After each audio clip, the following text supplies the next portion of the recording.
things bite? No, they won't bite you. Hard. You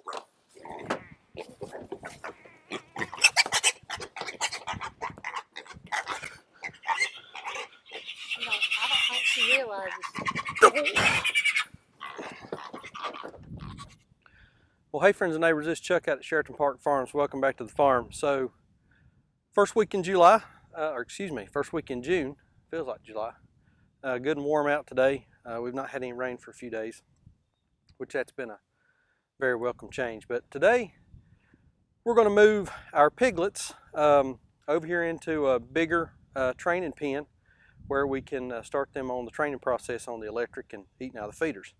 So if you've been watching the channel for a while, you know about 6 weeks ago we farrowed with two of our pastured pigs. These are a couple of pigs that we had bought, gosh, I guess sometime middle of the year last year.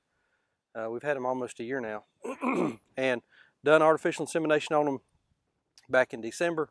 We farrowed middle of April. I think it was April 15th actually, tax day.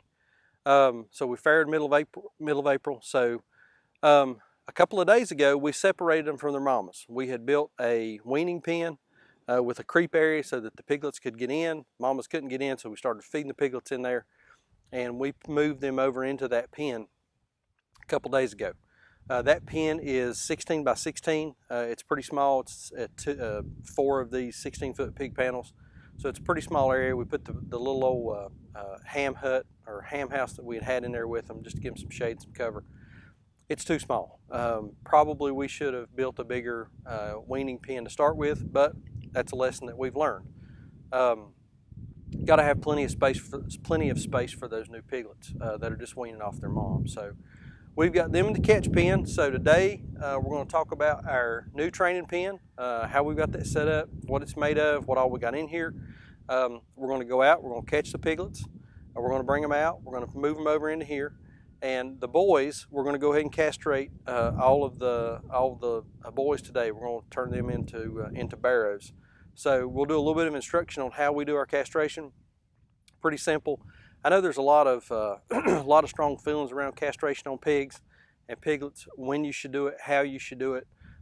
This is how we do it. We've done it this way this is our 3rd year. We've never had any trouble. This is typically about the size that we castrate our piglets at. So we have experience doing it this way. We've done it this way for a couple of years now. So we're going to show that. We're going to show exactly how we do it. So if you've got small kids in the house that are watching the video, or that makes you a little bit squeamish, when we get over to that section, you might want to just kind of fast forward through and skip that. If you're interested in learning how we do it, please stick with us for the whole thing, and we'll show you exactly how we go through the process of doing that. It's quick, it's simple. We've had 0 infections. We've never had any trouble at all with the castration of the pigs the way we do it. So stick around with us for a little while. We're going to move some pigs over into a new training pen. We're going to do a little bit of castration today, and let's see how it goes. So hang around with us for a little while. So this is the big feeder. This thing will hold, how much will this thing hold, Sandra? About 1,000 pounds? It'll hold about 1,000 pounds. So we'll load it up for the piglets. Make sure they got plenty of feed in here. Rest of the paddock's set up. Picked up some more of the 16-foot pig panels today. So got 3 of them on one side. Well, 3 of them on the side and 2 on the end. So basically a 32 by 48 paddock. And then we're going to run a single strand of electric here in the on the inside, just like we do all of our training pens. Same kind of setup here. Get the piglets trained on electric and used to that. So also picked up some of these 3/8 inch rebar step-in posts today with some of the insulators on them. So we got that set up. We'll pull the wire and it'll be ready to go. Set the water up in here. We'll put the water barrel somewhere in here for them so that I have plenty of water feed. Good area for the piglets, much bigger than what they're in now. I think they're going to be a lot more comfortable. So we're going to cut a path through the field so we can get the truck out there and get them loaded up. We've got got our standard sides on the pickup, so we'll just go out there and put the pigs over in the truck and bring them back out and set them down over here in the pen. So we're off and running.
It doesn't get any better than that right there.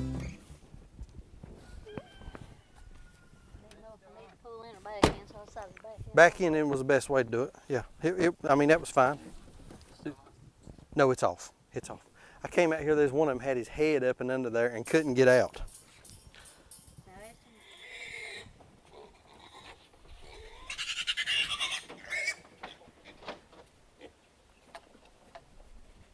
Small snafu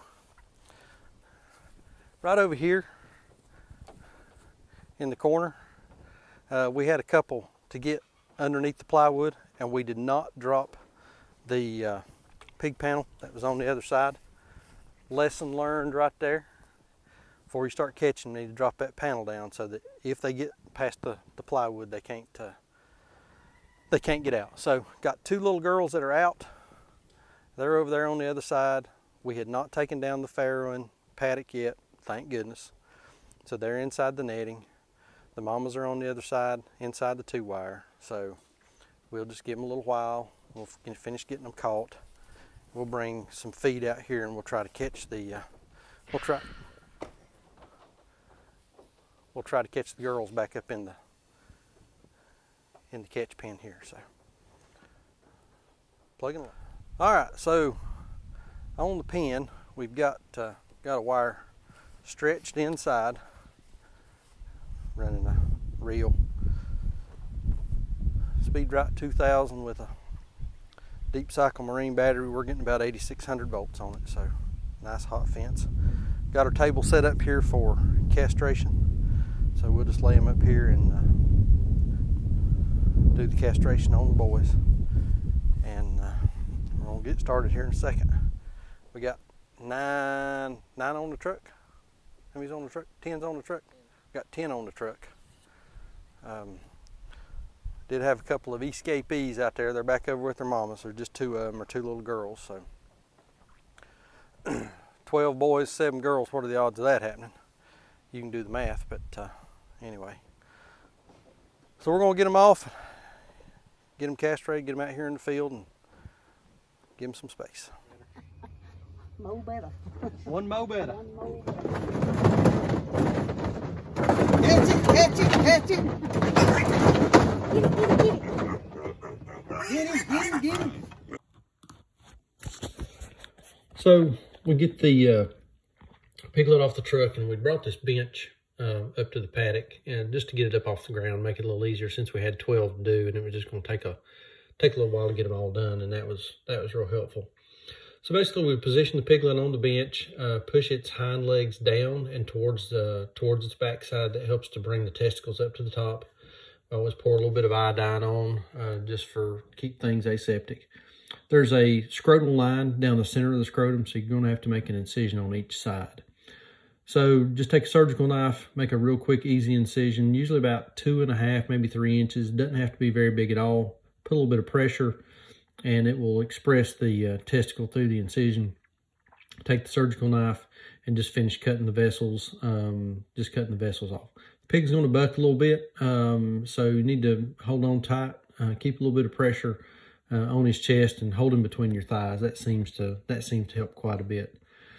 So once you're done with the first incision, go to the other side of the scrotum, make another small incision, put a little bit of pressure, that'll express the testicle through the incision, and then take a surgical knife, and same deal over there. Just go ahead and cut the vessels, and that finishes off the castration. That gets both testicles out. Make sure you got both. You don't want to leave one. Don't want to leave one behind. Going to have a little bit of bleeding, pretty minimal. We use a little bit of blue coat. Just spray that on there. It's a antiseptic. Again, we've done this castration method for about 3 years now. Never had any infection problems, bleeding problems, or anything like that. It usually works out pretty good. So the whole process takes about a minute. So I'm just going to give him a worm shot here, and then we're going to set him down on the ground, and that's that. Move on to the next one. So y'all might have seen him on a couple of videos. Oh, the fence is hot. But this is Ashton, and Ashton is our farm tech, ag tech. What did we decide? Ag tech? Ag tech. Ag tech, yeah. So Ashton's working with us some this summer, a couple days a week. He lives, how far? 15 minutes from here? 10 minutes from here? About 15 minutes. Ashton lives about 15 minutes from here. And so he's going to be coming over and helping us out some. So today he was our pig catcher extraordinaire. And you were over in the pen, and we had the pigs in the hut. We didn't get this on video, but how many pigs? You caught most of that last bunch, didn't you? Probably about, how many was there, 19? There was 19 altogether. I probably got about 13. Oh, you caught way more than I did. So, and then we were gonna let Ashton hold one on the end, and what happened? It was a girl. It was a girl. So we may have to have an anatomy lesson, but I think he's gonna figure that out pretty quick. But what'd you think about today? It was fun. It should be a sport. This should be a sport. Yeah, Ashton said this is like tag. Pig catching should be a sport. Yeah. And then you said that this would be a good, would have been a good assignment for weightlifting. Weight training. For weight training, yeah. Yeah, he could have turned this into his teacher for weight training. So, but anyway, Ashton was a super help today, man. We appreciate it. Thanks so much. So we ended up with 17 out of the 19 in the pen here. The 2 that got out, they're back over with their moms, and both of them are females. So I'm gonna do a little reading up on self-weaning and see. I think they're gonna be fine to be over there with them. You know, the trick for us was trying to get the boys cut. But they're over here in the training pen now. We got the wire pulled. We done castration on all the boys. No problems there. Everything went pretty smooth. So a couple lessons learned. Number one, make sure that catch pen that you've got them in is nice and tight so the piglets can't get back out. And then that really was the big thing for today, just making sure that they're tucked away. So I'm gonna post a couple of videos over here on some other stuff that we got going on. We're doing pigs and chickens and sheep and gardens and tractors and doing some land clearing, all kinds of stuff going on. So if you've not subscribed, that subscribe button is gonna pop up in the center of the screen. Be sure and click that. And we appreciate y'all watching, and we'll see you on the next video. Thanks.